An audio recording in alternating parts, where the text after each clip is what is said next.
Hello, my dear Capricorn. Welcome back to Practical Mystic. I'm so sorry for my long absence kasi maraming pinagkakaabalahan, especially na dumaan ako sa matinding pagsubok spiritually, no? Spiritually. Pero this time, susungkabin ko na talaga yung pagkakataon na magkaroon ng tarot reading session para sa iyo, my dear Capricorn. So, alamin natin kung ano ang mensahe para sa iyo sa buwan ng Hunyo. Today is June 1, 2021. Let us know the message to you from the universe. As I'm gonna use the beginner tarot deck, the light seer tarot deck, primarily as my deck. Gagamit din ako ng Powerful Thought cards by Louise Hay, the Tarot of Opposition at saka Karma cards. So, let's dive in. Universe, Spirit, ay tinatawag na Nine of Wands. This is a creative energy in the element of fire. Okay? 1, 2, 3, 4, 5, 6, 7, 8, 9. Itong Nine of Wands, sa nakikita ko, parang ikaw ay malakas, no? Matapang. Nalagpasan mo ang lahat ng pagsubok. Ngayon ay hawak na hawak mo ngayon ang ilaw. Ilaw ba yan? Yung fire. Apoy. Okay, apoy. And parang nakita ko na walang makakapigil sa iyo, no? Sa iyong lakas.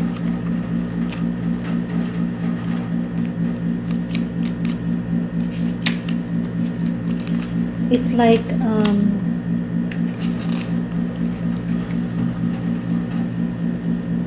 you are full of determination. Determinado ka, resilient, no? You're very patient, resilient. Masipag, matyaga,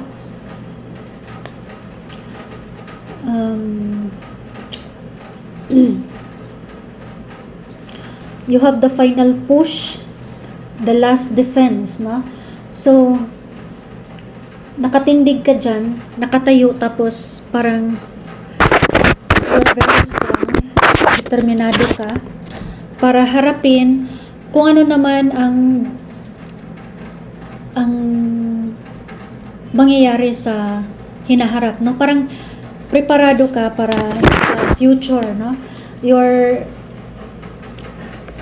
excited for what is to come. Kasi meron kang motivation sa sarili, no? And you're willing to face difficulties. Ganyan ka katapang, no? I admire your determination this time. Sa katabi ng Nine of Wands, the upright position is the Nine of Pentacles. Wow. So, this is material energy in the element of earth. Okay? In earth element. So, kung gaano ka katapang, ka-determinado, kung gaano ka kalakas, kung gaano ka excited sa future mo, ganun din ka taas yung energetic vibration ng pananalapi mo or yung pera na pumapasok sa buhay mo. Okay? Kasi parang nakikita ko dito na marami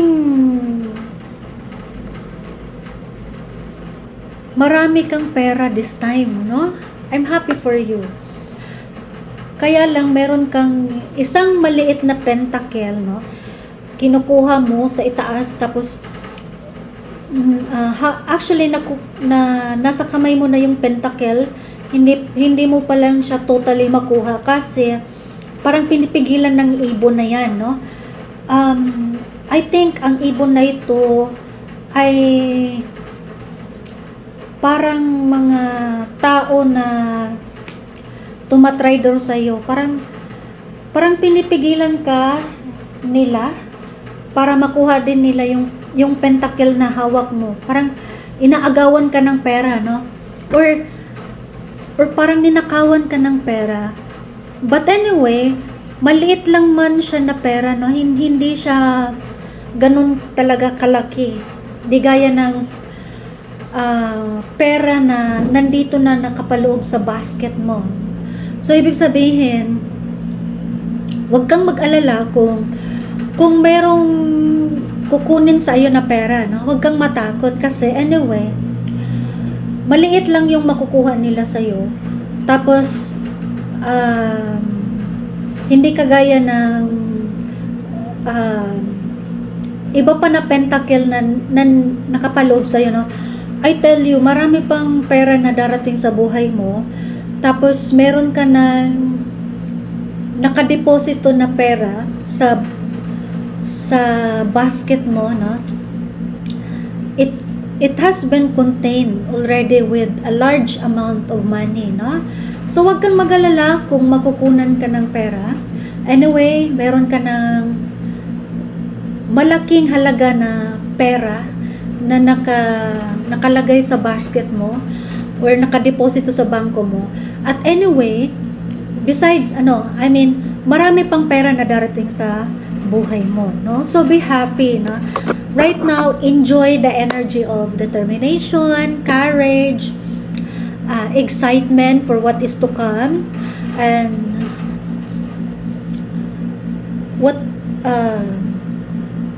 keep on tuning to that vibration, okay? And then we have here the Six of Swords. Six of Swords.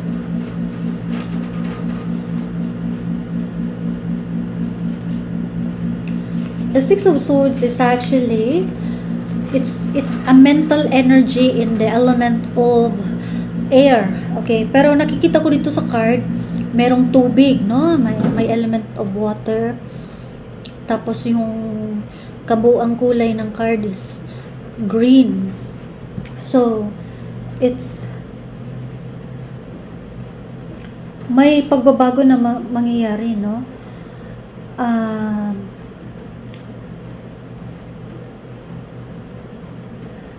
So, magkakaroon ka ng self-healing sa sarili mo kasi nga, kulay berde at parang asul, no? So, it's like you're going to heal yourself in such a way that you're able to forgive others. Tapos, makakalimutan mo na yung trauma na naranasan mo sa nakaraan. Kakalimutan mo talaga totally yung nakaraan mo. And it is one way for you to move on, okay? Tapos, habang nagkakaroon ka ng completion of cycle, it's like magkakaroon ka ng transition or changes sa spiritual journey mo. And at the same time, parang magbabago yung realidad ng buhay mo, no? It's like you are moving from pain to pleasure. It's like you're moving from suffering to success. Parang ganun. Okay? So, you will be successfully moving from one place to another. I'm happy for that for you, my dear Capricorn. And the next is the Three of Swords. This is still an element of mental energy in the element of air, okay? Pero may nakikita akong mga kahoy, so ibig sabihin involved dito yung earth element. Okay. There is a painful separation, loss, heartbreak, an opportunity. So, because you are being separated to someone who has been hurting you from the past, okay? As you separate, magkakaroon ka ng self-healing, no?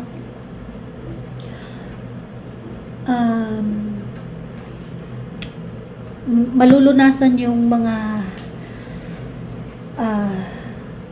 kasakitan yung trauma mo, no? Makakalimutan mo yung pain, makakaroon ka ng healing sa sarili mo sa paraan na mapapatawad mo na sila at makakalimutan mo yung nakaraan. Okay? Kung sa tingin mo na hindi mo matanggap-tanggap na nahiwalay ka sa ibang tao, lalo na yung mga tao na mahal mo, pinagkatiwalaan mo ng maraming taon, pero this time naghihiwalay kayo kasi sa katunayan, part yun ng plano ng Panginoon, no? Ng kanyang parte yun ng kanyang plano, no? Kasi separation means changes, no? Gusto ng Panginoon na magbabago ka in such a way na ilalayo ka niya sa ibang tao para may pagpatuloy mo yung healing, no? Kailangan kanyang gusto niyang makaranas ka ng self-healing kasi kapag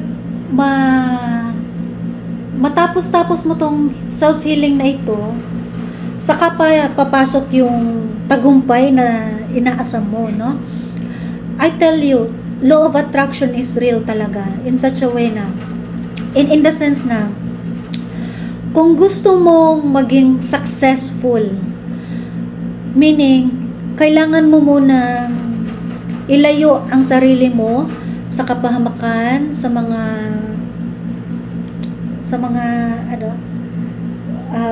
deceitful patterns ng mundo.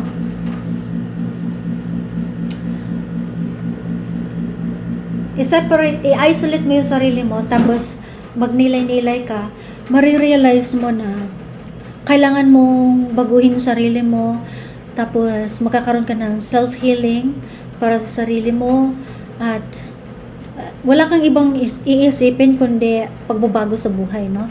Yan lang yung nakatatak sa utak mo at sa damdamin mo. So definitely by doing that, you attract success. Okay? And then we have here the Two of Pentacles na negative. Ay, sorry. Masyadong advanced ako sa Tarot of Opposition. Dito pa pala muna ako sa Beginner Tarot deck. Okay, so sa Beginner Tarot deck, this is in the upright position. So ibig sabihin, magkakaroon ka ng alyansa. Makakasama mo yung ibang tao, maaaring hindi mo sila kilala, pero gusto nilang makasama ka dahil nakikita nila yung potential mo, no? Makakatulong ka sa kanilang samahan or organisasyon. Kasi yung pentacle, may kinalaman ito sa abundance, meaning meron kayong gagawin at gagawin ninyo yan na sa ganyang kaganapan, magkakaroon kayo ng pera, no? Maraming pera.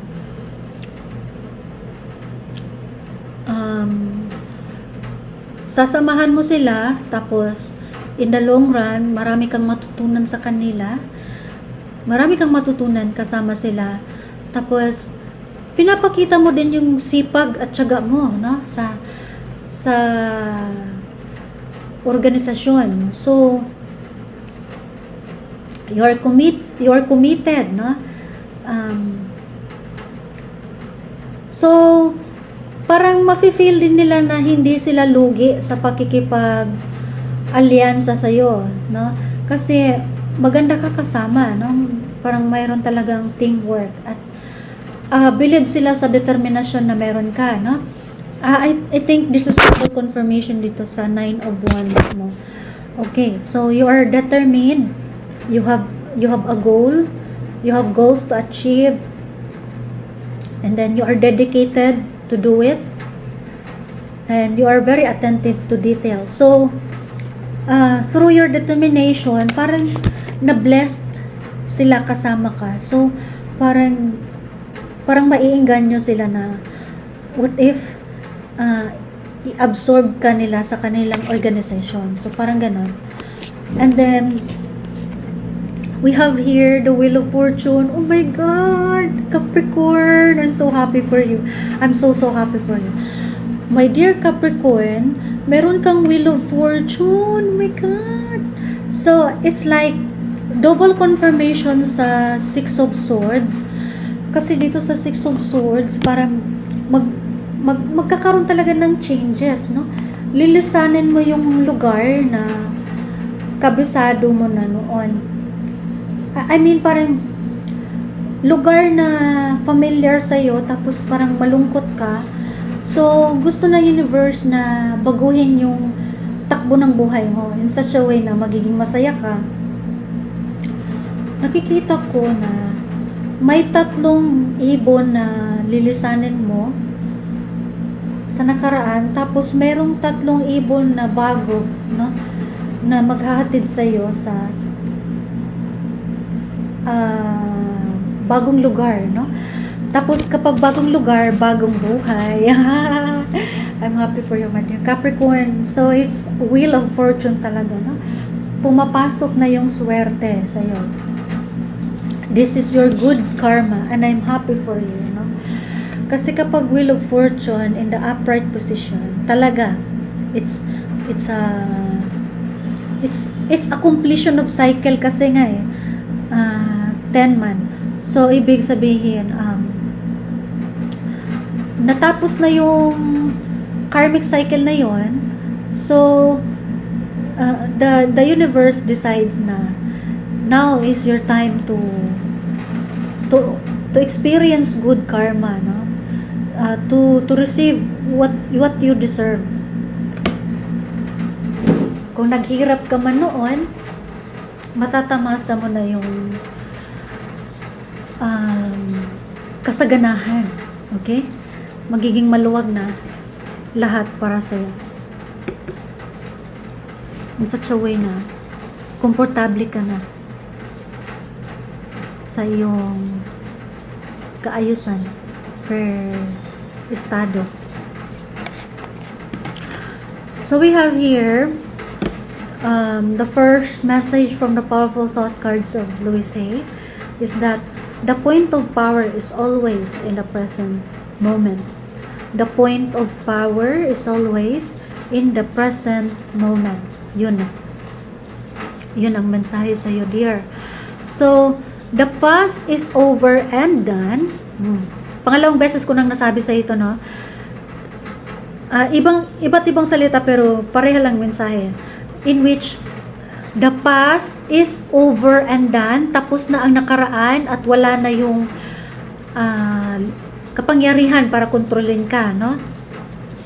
And it has no power over you. So you can begin to be free in this moment, and your today's thoughts create your future. So wala ka nang ibang iisipin kundi ang kasalukuyan at ang hinaharap, no?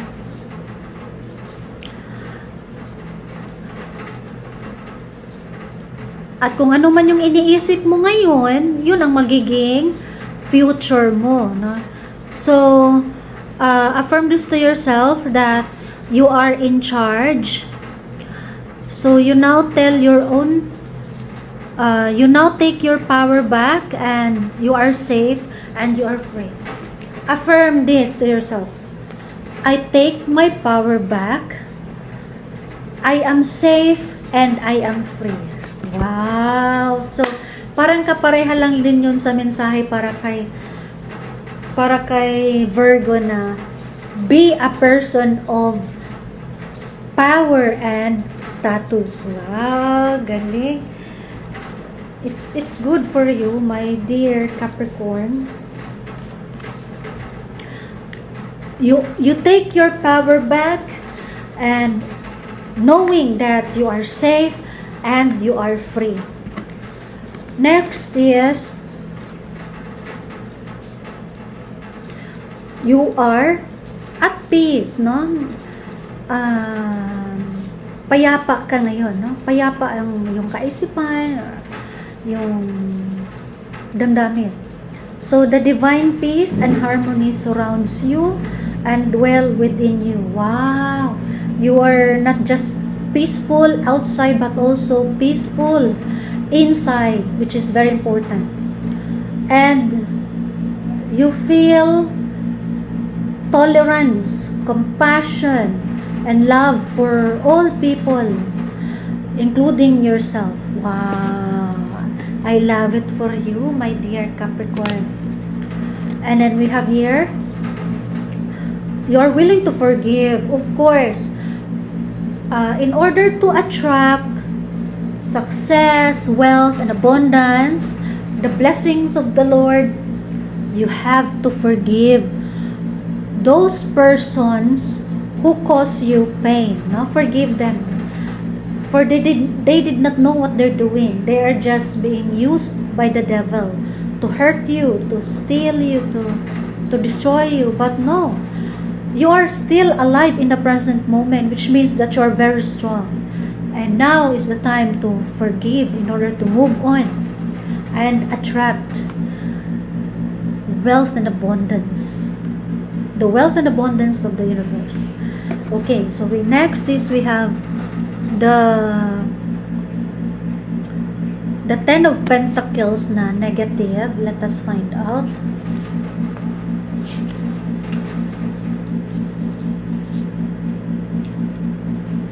Pentacles na 10 of Pentacles na negative. Something is missing at the end of your adventure. The castle where you hope to reign is locked against you.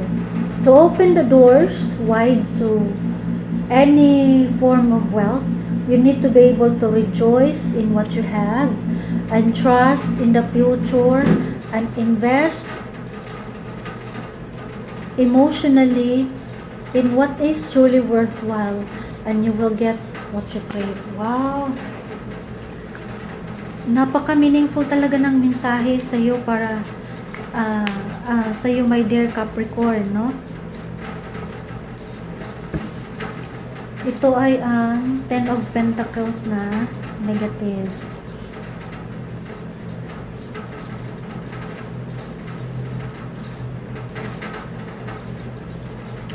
Pinapaalala ka dito na tapos na yung laban mo sa buhay, no? Sa nakaraan, no? Tapos na yung karmic cycle, it has been completed already. At to tell you, ikaw yung nanalo sa labanan kasi malakas ka, kasi nga buhay ka pa rin hanggang ngayon, no? You did not expect that you are still alive in the present moment. Parang ganun katindi talaga yung struggle na na-experience mo sa nakaraan, to the extent na hindi ka na umaasa na magtatagal dito sa mundo. Okay, ngayon, at dahil tapos na yung laban, in fact, ikaw yung nanalo, ang negatibo dito na aspect is ikaw na yung magiging hari, pero sirado, nakasara ang pintuan ng iyong kaharian. Oh my God, you are the king because you win the battle, but the problem is the kingdom is closed for you. Nakasara ang pintuan ng palasyo para sa iyo. Now, kaya nga pinapaalala ka dito ng universe na para lang para mo mabuksan ang pintuan ng kaharian na iyong titirhan is that kailangan mong magbunyi, magsaya, no? Celebrate yourself, be happy about your success, your achievement, no? Maging mapagpasalamat ka sa lahat ng bagay na natanggap mo sa ngayon. And then ipagkaloob mo, no? Magtiwala ka na ang iyong hinaharap ay mabuti para sa iyo, no? Ikakabuti din para sa iyo.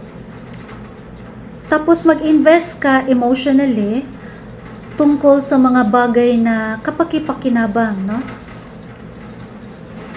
Kung ano man yung gusto mong i-manifest, work on it by investing on it emotionally. That's it. Wow. So the secret to manifestation talaga is the power of your emotional energy and your mental energies along with intentions, no, good intentions. I tell you personally, it is proven, no? Personally, it's effective, no? Manifestation is real. Just like I want to manifest money. I want money because I want to go to Davao, no? For a long time hindi na ako nakapunta ng Davao City. So that's what I want. Gusto ko magpunta ng Davao. Pinagsabihan ako ng mga prophets sa YouTube na kung gusto mong maging successful yung manifestation mo, kailangan mong baguhin yung isipan mo, no? If I think positive, so I develop positive emotions also. On the other hand, if I think negative, I also develop negative emotions like hatreds, grief, parang ganon. So I try to think positive by forgetting anything from the past, okay, so that I may nurture good emotions only. And yun nga, isang linggo hindi ako nag-iisip ng masama, hindi rin ako nakakaranas ng galit, hindi ako nakaranas ng inis, pero parang tumagal kasi ang kulang is intention. So dapat mentally high yung vibration niya, tapos energetically, sa emotions ko dapat maging masaya ako always, and then samahan ko ito ng intention. So mahalaga yung thoughts, emotions, at saka intentions. Now, so kung gusto ko talagang makapunta ng Davao, so think positive, tapos hindi ako nagagalit kanino man within that week. Tapos para mag-workout talaga, dapat may pangatlo, which is intention. So sinabi ko sa sarili ko na especially before I sleep, I think, no, in my mind na I want to go to Davao City. I need money. So I need money. Money. I want money. And my intention is I want to go to Davao to bring my father to clinic. I want him to be checked up. I want them to have check up about his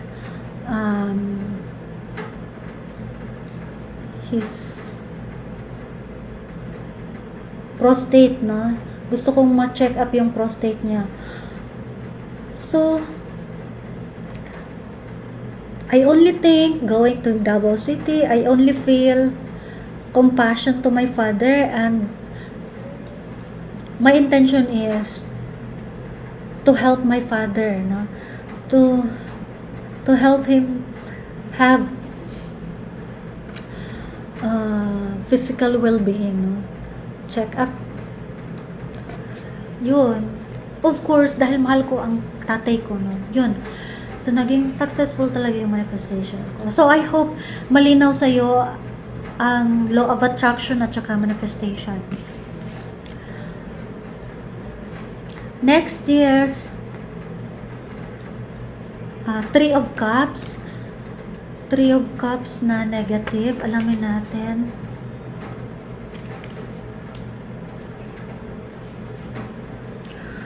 Three of Cups. There will be difficulties with all those with whom you have ties that were already in slight cross. Be very careful in a couple or family. Avoid misunderstandings and hasty decisions.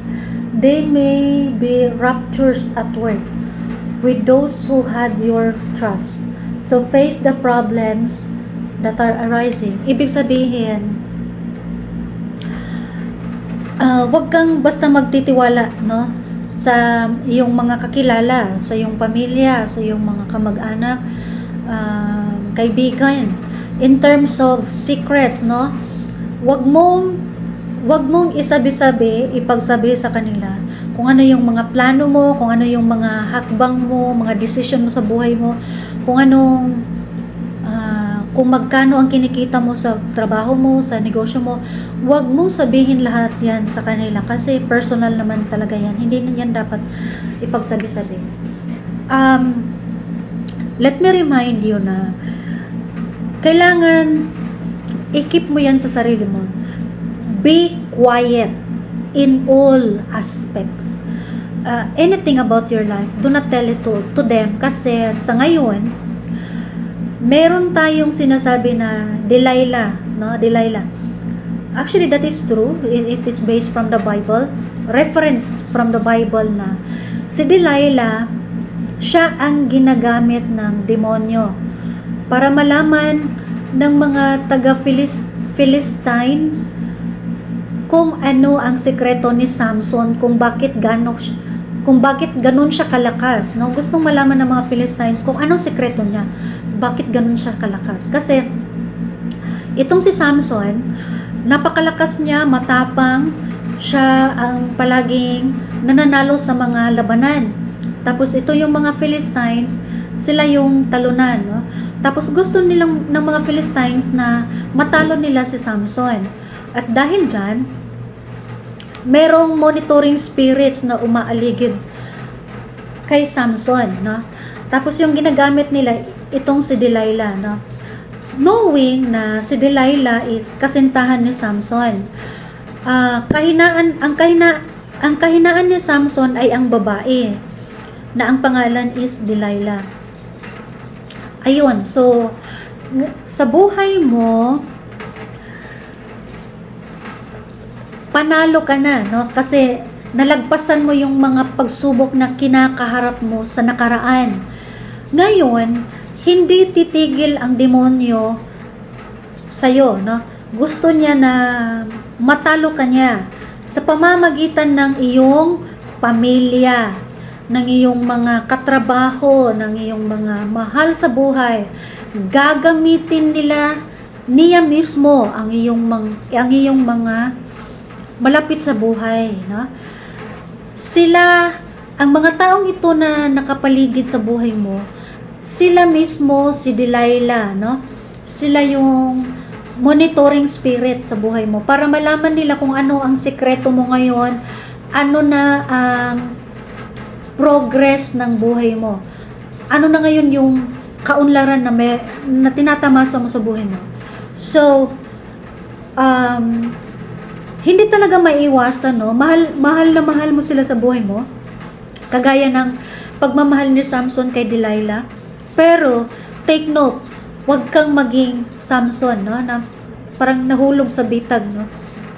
Na, of course, kahinaan kasi ni Samson si Delilah.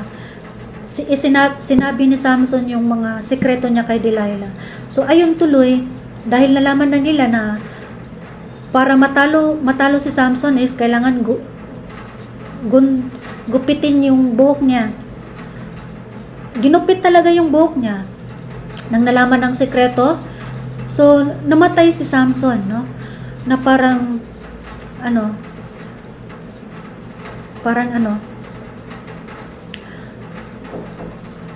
mahinang aso.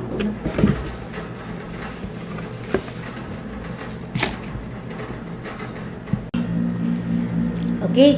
So, ang kwento na ito tungkol kay Samson at Delilah, pinapaalala ka sa kwento na ito na okay talaga na mahalin mo yung mga kapamilya mo, katrabaho mo, mga kaibigan mo sa buhay. Pero, pinapaalala ka na huwag mong ipagsabi-sabi sa kanila ang iyong mga sekreto. Kung ano man ang mga personal na bagay na meron ka, no? Huwag mong sabihin sa kanila lahat. Kasi, kapag sasabihin mo sa kanila, malalaman ng demonyo ang sekreto mo.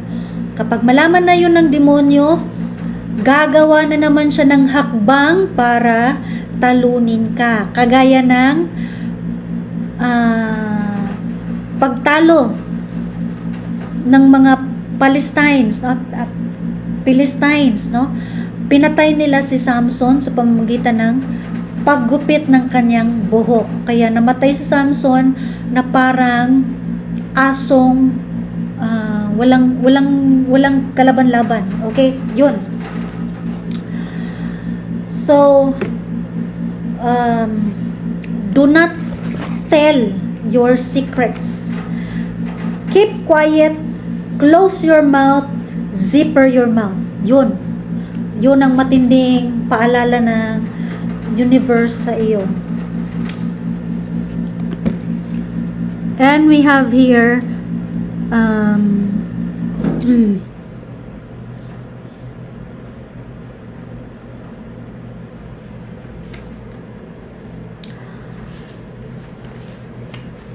you love them, but do not trust them in terms of your finances, in terms of your career, and whatever progress you may have in life right now.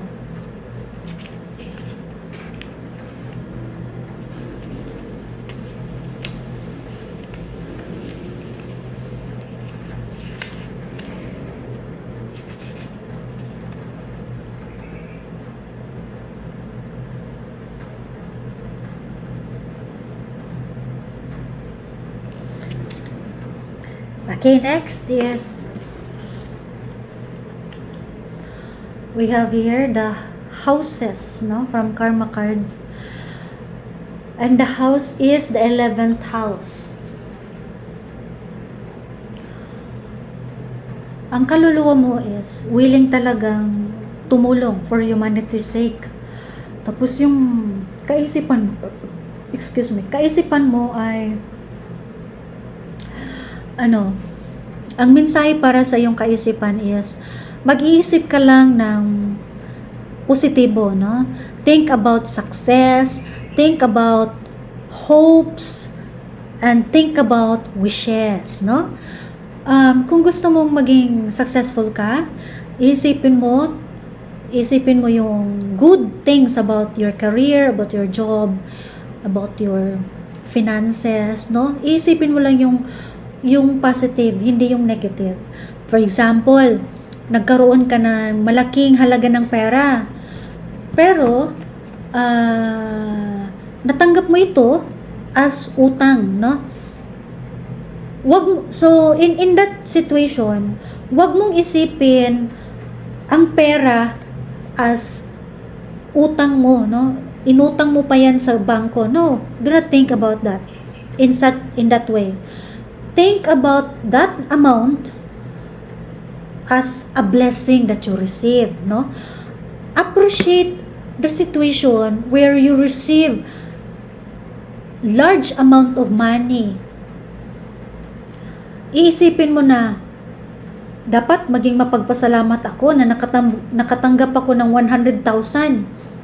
Sa ganong laki ng halaga, hindi basta-basta makakatanggap ang mga guro ngayon ng 100,000 mula sa bangko, no? So, appreciate it, no? Na kung saan yung deduction is only 1,000 per month, no? So, yun, appreciate. Look at something in a positive way, no? In a positive side. And by the way, before I forget, it is also a reminder for you na be careful about your family, be careful about your friends, be careful about your relatives, no? They are the monitoring spirits, no? They are surrounding you to monitor about your progress, no? Ganon katindi yung labanan natin ngayon. Pero I tell you, you are already the winner. Panalo ka na sa laban. Kaya lang, wag mong hayaan malalaman ng demonyo ang mga sikreto mo, kung ano yung progress na meron ka sa buhay mo. Kasi kapag malalaman niya, gagawa na naman siya ng paraan para talunin ka. Yun. So, just like Samson, panalo na si Samson kasi malakas siya, matapang, kagaya mo. Kaya lang, as of this moment, wag mong hayaang malaman ng pamilya mo kung ano ang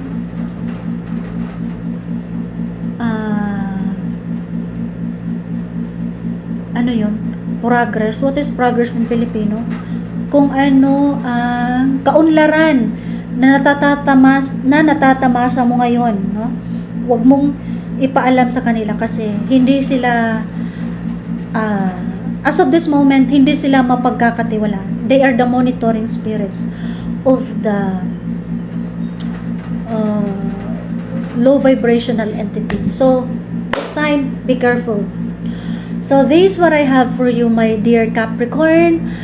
And I hope that you follow the advice and continue to be blessed and a blessing for others. See you in the next reading. Goodbye for now.